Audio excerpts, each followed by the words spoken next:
Hello and welcome to the Book Bunch. My name is Sam. It is so great to have you guys here for another video.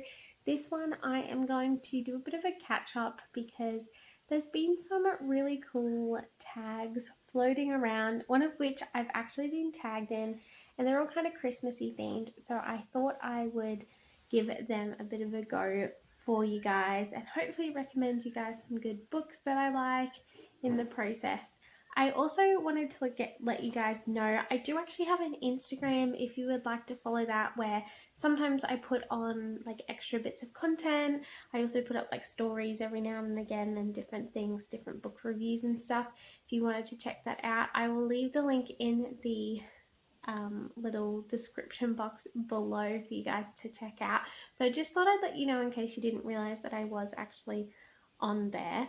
I also, as a very side note, am going to show you guys some photos. I'm going to put them up here for you because my husband was in a car accident the other day, and I thought you guys would be interested by it, especially you foreign friends, because he actually hit a kangaroo because it jumped out onto the road and he was going very fast and couldn't slow down in time. And yes, I just want to show you the damage of the car, of what happened. He is all okay, praise the Lord. They can be fatal, so he is lucky he walked away with no injuries. But yes, I just thought I'd put it in there because for you guys that don't have kangaroos, it's probably a bit of a wild thing to have happen. So I'm going to show you guys that as well. And yeah, I think that it's a little bit crazy. I was definitely shocked when I found out. And now we're in the process of trying to get a new car. So please pray for that. If you are someone who prays, I'd really appreciate it. And thank the Lord that, yes, my husband is okay and nothing worse happened. The baby wasn't in the car or anything like that. So that's always good. But yes, on a more happier note, let's get into these Christmas tags. The first one I'm going to do is called the Christmas Nativity tag. It was made by, I think, Lovely Day with Holly, but I was actually tagged by book lover Amanda to do this one. I've just got them all on my laptop here, so I'm just going to read them off as we go, and I'll put up a little photo for each book cover that I mention, just because a lot of these books that I will probably be talking about have already been put in storage, so it was going to be way too hard for me to get them out for you. So I'll just put up the covers for you so you can see what they look like. But the first one is The Angel Gabriel, a book that shares the good news. I have just read The Promise and the Light, which is so good. It is made for teenagers, but I didn't feel at all that like there was anything missing for me or it was lacking in anything as reading it as an adult. It was really, really cool. It is a Christmas retelling, and I have never really read a retelling of the Bible before, and I've got to say I really did enjoy it. It kind of like puts in perspective what it was actually kind of like back then, and like how young Joseph and Mary really were, and like the repercussions of all of that because of their families and stuff. And yeah, it was a bit wild, but I really enjoyed it. So there's that one. No Room in the Inn, a book too tall to fit on your shelf. So I have a George MacDonald collection, and it is the size of like an A4 piece of paper, but then obviously like book thickness. So it's really tall, oddly wide, and it does not fit in a normal shelf because shelves aren't normally that tall. I also can't fit it in my TBR cart unless I like lie it down. So it's a struggle to store, but yeah, I've got that one and I'll put that up for you as well. Wrapped in the Swaddling Clothes, a book that gives you a cozy feeling. Oh, a book that gives me a cozy feeling, I would have to probably say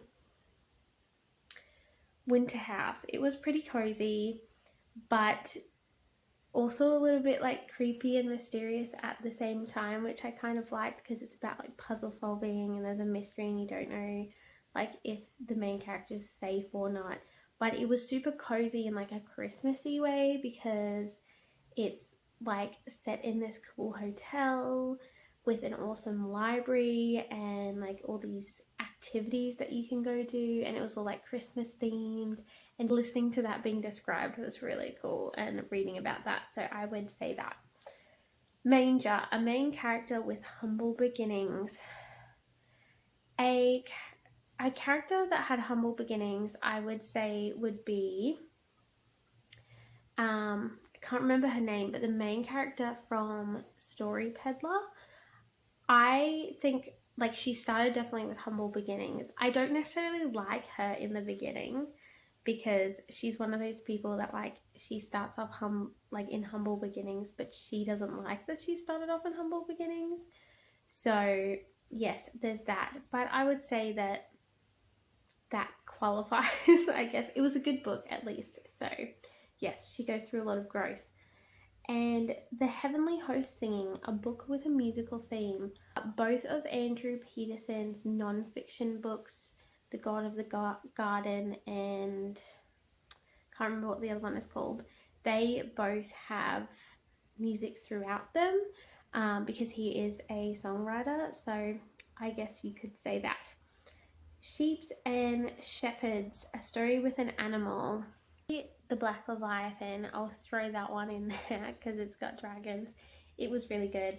It's definitely not Christmassy though, or very related to this apart from it's got dragons, and I feel like that can count as an animal. But it's a really good story if you haven't read it and you do like dragons or pirates, so go read that one. Then there is Three Wise Men, a story that involves travel. I would say a story that involves travel, so like the characters traveling around. Probably I'd go with the first book in the Stormlight Archive because there's a number of characters in there, and one of the main characters, he starts off on a battlefield and then he becomes a slave and he gets like moved around a lot, and then he ends up in a completely different battlefield. So I'd probably say him because that involves a lot of traveling in the book. And then Gold, a book with gold on the cover, The Six Crimson Cranes. That one has a gorgeous cover, and it does have, my copy at least has gold foil even though it's only a paperback, and I loved that story, so I do recommend it to you. Frankincense, a book gifted to you. So I was recently gifted a book by Amanda actually, and it was the Beauty and the Beast retelling A Curse So Dark and Lonely. I haven't read it yet though, so I can't recommend it, but I did get gifted that recently.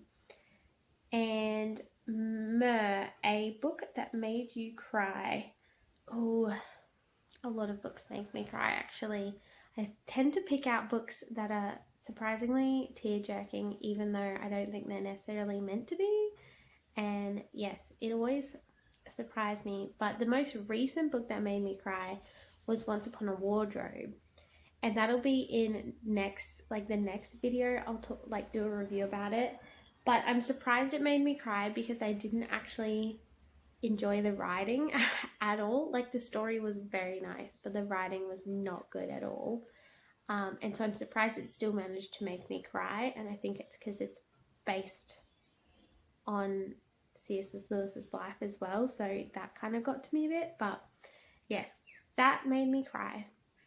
Mary and Joseph, a book with a big surprise. There's a lot of books with big surprises. Probably the whole Mistborn trilogy, like original trilogy. Brandon Sanderson's really good at writing crazy twists and turns, like right at the end of everything, and that is always shocking, and it's really hard to pick them out. So I'd probably put that in there as well. And Jesus, a story with the most Christian content. The Nova book that I did a review on a little while ago, the one that is a retelling of Moses, which I didn't realize was a retelling of Moses until I was like partway through the book. But that one is a sci-fi, and it has a surprising amount of like Christian and Jesus content in it. So I'd say that one. So that is the end of the Christmas nativity tag. I'm going to tag Book Talks with Miss Thomas, and I think I will also tag the writing Songbird. Have a wonderful week, and I will see you guys for my last video before Christmas, which will come out on Christmas Eve, which I'm very excited about. Well, it will be Christmas Eve for me. I think it might be the night before for you guys. But yes, I'm very excited for that, and I'll see you in the next video. Bye!